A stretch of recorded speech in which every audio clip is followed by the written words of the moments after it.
Well, hello, my friends, and welcome back. It is great to have you here. And for those who are new, welcome. I'm glad that you found me.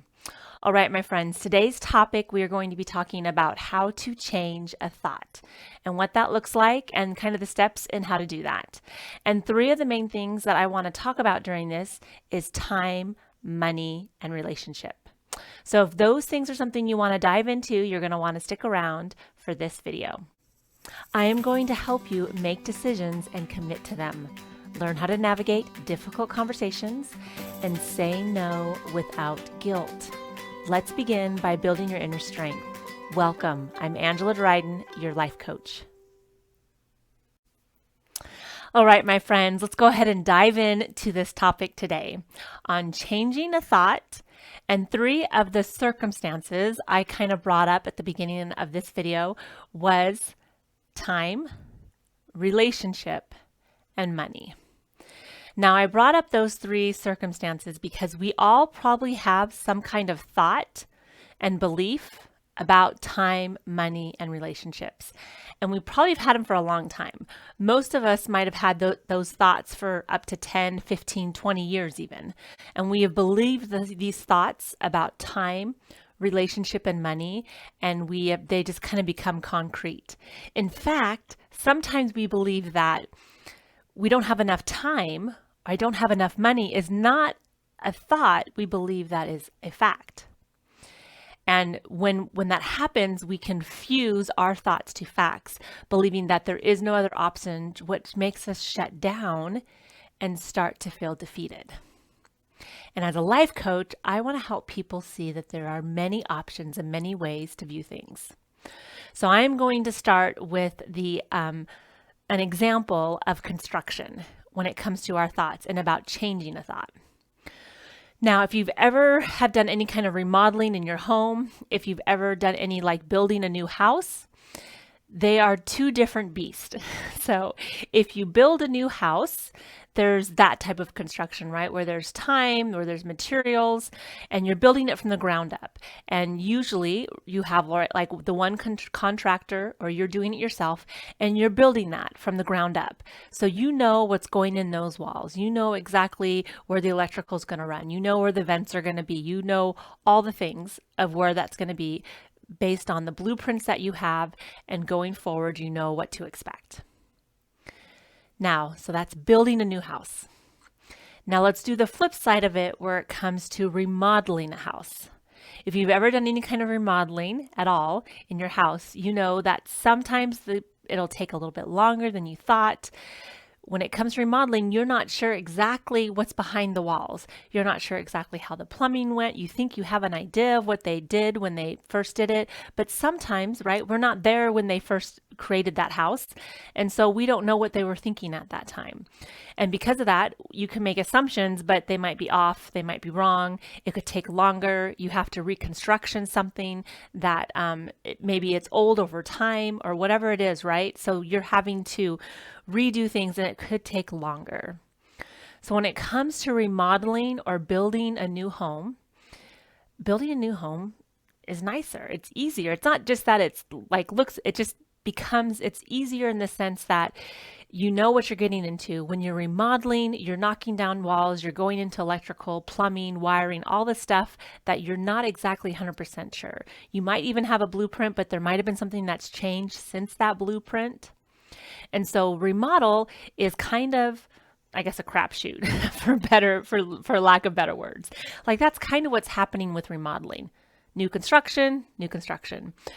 So I want to compare these to our thoughts and in changing a thought.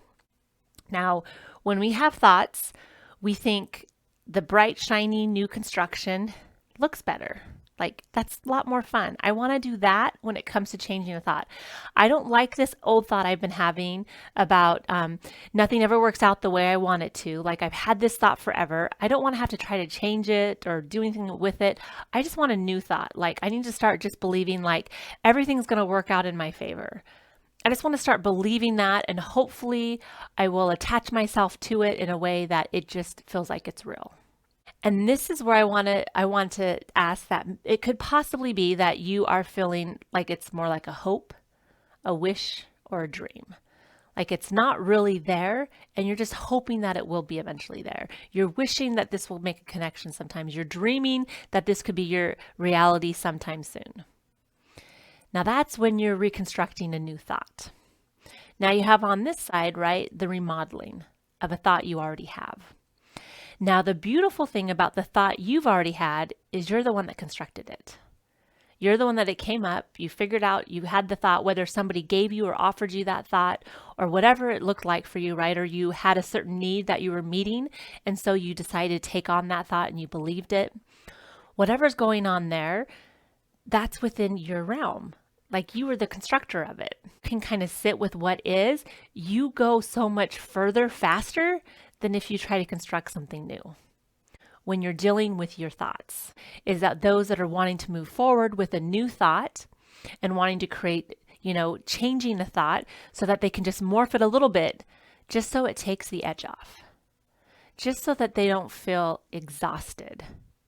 Because, right, we feel exhausted, so we want to have a totally new thought. Like, oh, a new thought will save everything if I just start believing this. What happens is we're not aligned with it at all, and it feels disconnected. But if we look and examine the thought that we've always had, and we've had it for 10, 15, 20 years, and we look at that thought and we can sit with it, and then we can just change it a little bit. We can make a shift. We can go, maybe if I just said this instead, maybe I took that word off, did this, maybe that would resonate with me more. Okay, so let's dive into the thought on time. So when it comes to time, this right here that I'm sharing with you is an unintentional model. Now hold on, I'm going to scoot this a little bit closer. There we go. Hopefully you can see that better. All right, so this is time. So this is an unintentional model, which means that it is a thought we've had for a long time. It's just a thought that we repeat over and over again, and we've believed it, and we think that sometimes we even think it's a circumstance, it's not thought. And that's what I'm talking about. I'm talking about those kind of concrete thoughts that we have. So we have time is the circumstance. And our thought about time is there's not enough time, right? So I put no enough time. I meant not enough time. It's funny because I did this with another class, so it's obviously wasn't too that important, but I'm going to put not enough time now. All right, so we have this thought of not enough time, and when we believe this thought of not enough time, how do you feel? Like, so whatever the circumstance is, money, relationship, or time, the thought that you have on the regular, when you believe that thought and you believe it's the truth, how does that feel? So one of the feelings that they mentioned was overwhelmed when I was doing this with a class. So feeling overwhelmed, feeling exhausted, feeling tired, right? All those kinds of feelings you might have when it comes to believing that there's not enough time. Now, when we're feeling tired, exhausted, and overwhelmed, we avoid stuff, right? Which is very counterintuitive when it comes to time. If you're believing there's not enough time, you should instead want to do more things with your time. But it's interesting because we believe that there's not enough time, it exhausts us. We feel just emotionally drained. We feel drained from that thought that we just avoid stuff. We don't do anything. Or we go do other things. And then when we do those other things, and then we have to come back to the things that we were supposed to have done to begin with, we're like mad at ourselves going, there's never enough time. And so we're proving to ourselves again that there's not enough time. You see what I'm saying? That loop that we kind of get in. So this is what happens. We avoid, we might sleep. We might just totally just zonk out. We might get headaches, body aches, because we believe that there's not enough time. Our body might not feel very good. We spin in thoughts. We start to go like, oh, I've got to get this done. We start to make this to-do list. And the to-do list isn't exciting us. It's exhausting us because we're believing there's not enough time. I have so many things I have to do. And then we delegate. We might delegate out of kind of frustration because we're exhausted and we're tired. So we're delegating in a way that isn't very purposeful. And so we might be doing that too, right? When we're feeling we don't have enough time. So what is our result?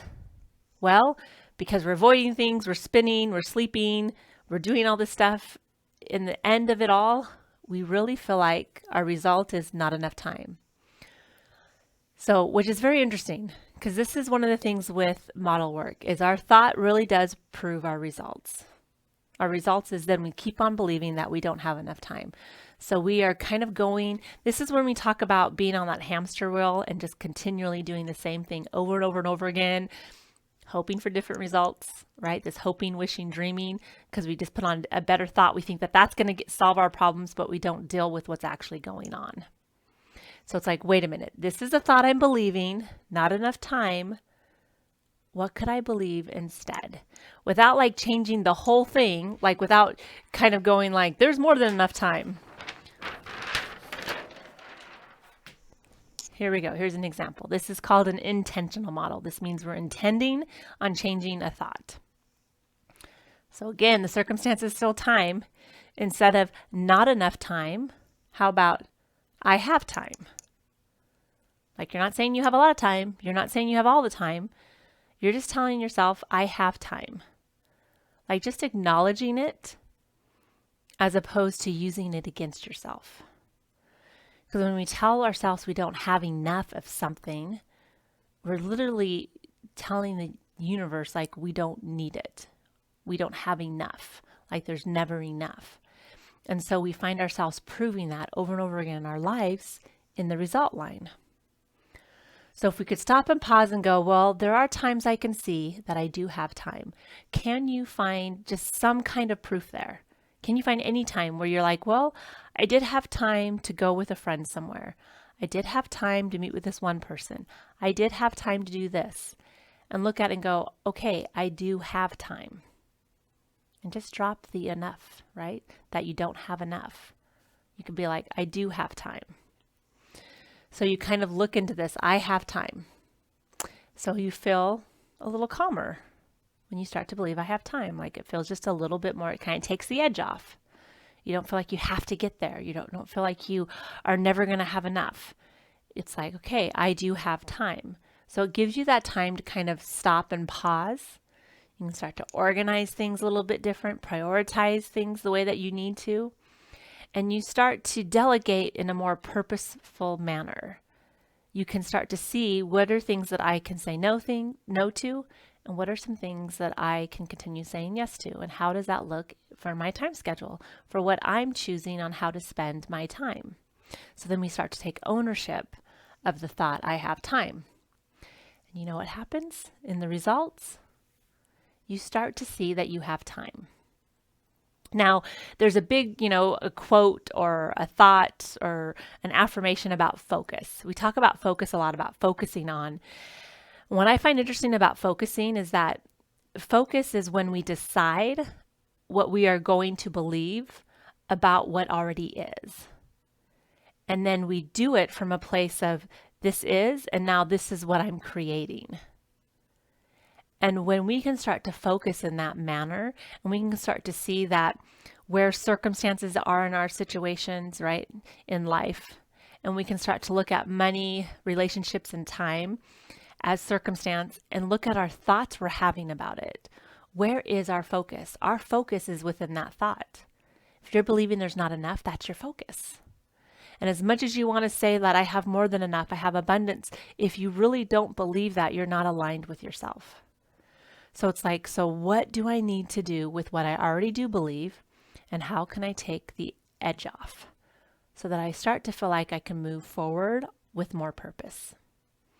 And that is what doing or changing a thought, right, or kind of making that shift in your thought can do for you. It can start to help you just feel like the pressure kind of releases a little bit. You don't feel like it's so compacted. Instead, it gives you some breathing room. And changing a thought can really do that. In changing a thought, not constructing a whole new thought, but changing with what you already have and what you're already believing on the regular, just shifting it a little bit so you can start to find evidence of how that is true. And then you will start to see more and more and more evidence of how that is true, because that's what your focus is on. Your focus is on that. All right, my friends, I hope you enjoyed this content. If you want to dive in further, reach out, book your discovery call. Let's connect. I want to show you how you can start to become empowered with your thoughts. All right, we'll talk to you next time. Bye.